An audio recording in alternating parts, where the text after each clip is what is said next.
Hello, folks. I just thought I'd try posting my first informational video to YouTube. This one regards the Baofeng mics. You can see I have modified them. You're probably familiar with their other problems that are known to exist, such as the misplaced microphones, small holes, bad quality. All that notwithstanding, it would still be nice if they worked at all. So I found that one of my two that I got with the $40 Amazon kits worked and the other didn't. And even the one that did worked intermittently at best. So what I discovered were two separate problems. One, which prevented one of them from working at all, has to do with the lack of a small solder bridge right there. This blue wire is soldered to the microphone negative. Luckily these pads were very well labeled. In this unit, the blue wire was soldered to the speaker negative.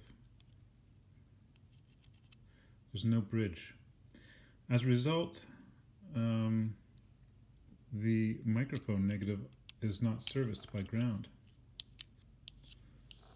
Let's see here if I can do this using my fat fingers then. You can see in there, you can pull your own non-functioning mic apart and you see M negative there. And there's no wire on it and there's no bridge, therefore it's not getting a ground, so I will solder that and hopefully that will recover that'll explain the non-functioning microphone while functioning speaker in this unit. The other problem that would happen, besides chronically sliding mics, is that the jack seemed to only intermittently engage when pushing into the side of the radio. I was told you just got to hold it in. Well, that wasn't going to work really, especially in terms of trying to use this for MCOMs, which is a nice radio. You can afford to drop it in the dirt and lose it. Put it in a cert bag, in a green cert bag, and anyhow, not worry about an investment. So what I did was I used. What I realized is that it didn't seem to be engaging those little pads at the base of each pin. You can see I thought what I probably wasn't getting was complete engagement with the jack, so I thought I would relieve the holes in this weird funky waterproofing system they have, that lumpy gasket. I figured that had to be the thing that was interfering, so I just, by using a drill bit, it looks like it's a 3/16, worked really well, and I twisted it by hand while holding the radio so that the shavings will fall out rather than fall in, and at least being non-conductive, they would probably blow out pretty well and not be a problem if they did get in. Anyhow, that's what I did to both my radios, and just nothing powered, just by hand. Have the screen, but basically I did such just by hand, easy. And of course holding it like this so the shavings will fall down, and I get reliable connection with my mic and either radio now, much more reliable. Like basically, as far as I can tell, it's been flawless and very, very different performing. So, lastly, I'm just going to go, back to the first topic. I thought I would just try to do a live demo, but this may be a pain in the ass and not worth the effort, but, just typical soldering here. Whoops, there we go. Don't do that.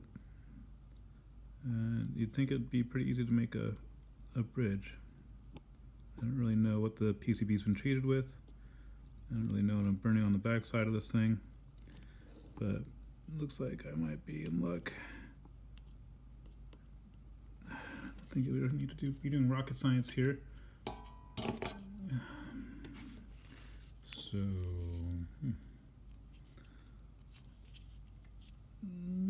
looking okay. Let's try it out.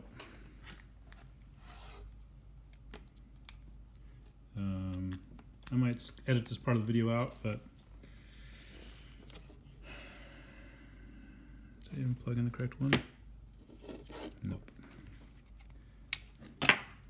This should do the trick. Anyhow, you can just quit watching if you want. Okay, kind of running out of battery power. Frequency mode. All right, well, if we get any feedback, we know it's working.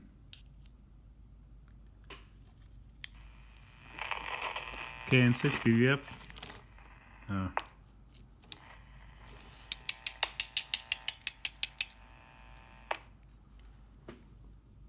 Same frequency.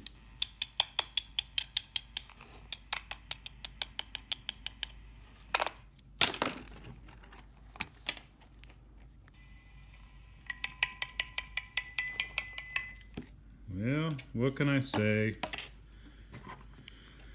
Did the other mod work? Sometimes you gotta humiliate yourself in the middle of a video.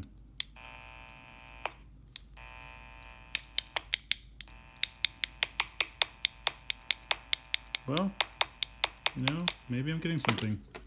Maybe it's just back to the crappy mic, but it's actually working. I don't know.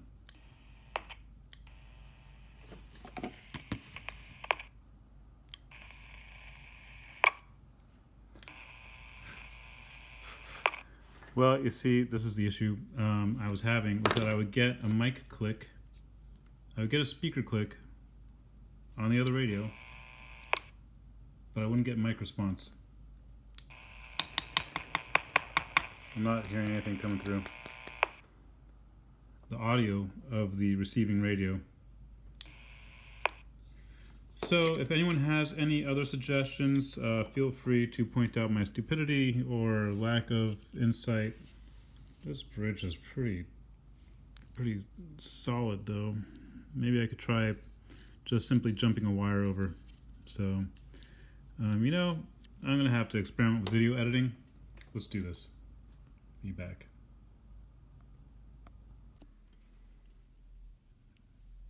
One down.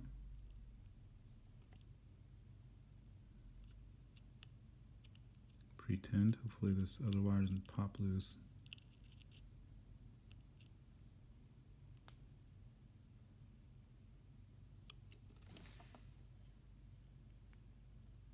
Doesn't look terrible.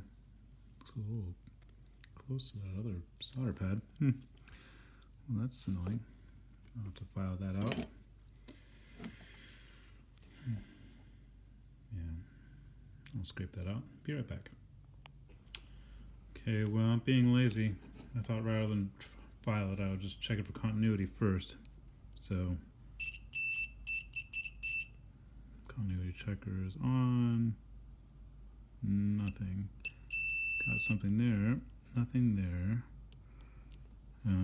So whether we had, I could have checked this before I did the bridge. That would have been intelligent. But belts and suspenders. You know, I could have checked this to see if it functioned before. But you know, let's plug it in. Do this.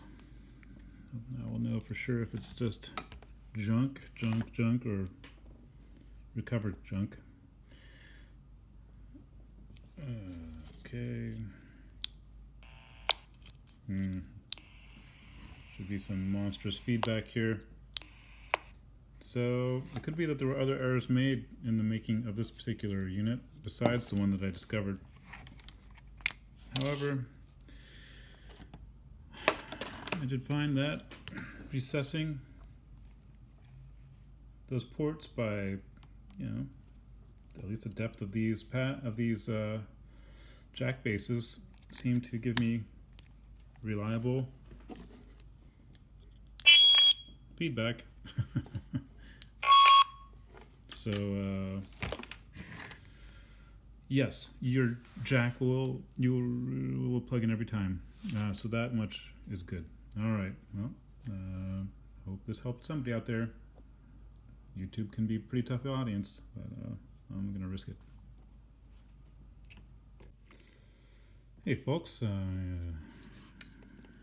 back again here, feeling like I'm beating a dead horse poorly, but you know, I was puzzling over this for a split second longer after the last video, and I noticed that there's, this being the one I did the jumper to, you can tell that's the non-functioning one. I thought there might be other things missing. Well, there's looks like R1 is missing as well. So perhaps the more observant of you noticed that earlier. What else is not there? Well, looks like whatever that is isn't there. It looks like it's another jumper. Is missing from our defective unit. So we've got a few surface mount issues. This one does work well, though tinny and suffering from all the other defects that drilling this whole pattern inside the cavity behind there did not seem to cure, though maybe I did not try the adding some sound dampening padding yet. Hopefully that'll help the tinniness, but anyhow, yeah, there you go.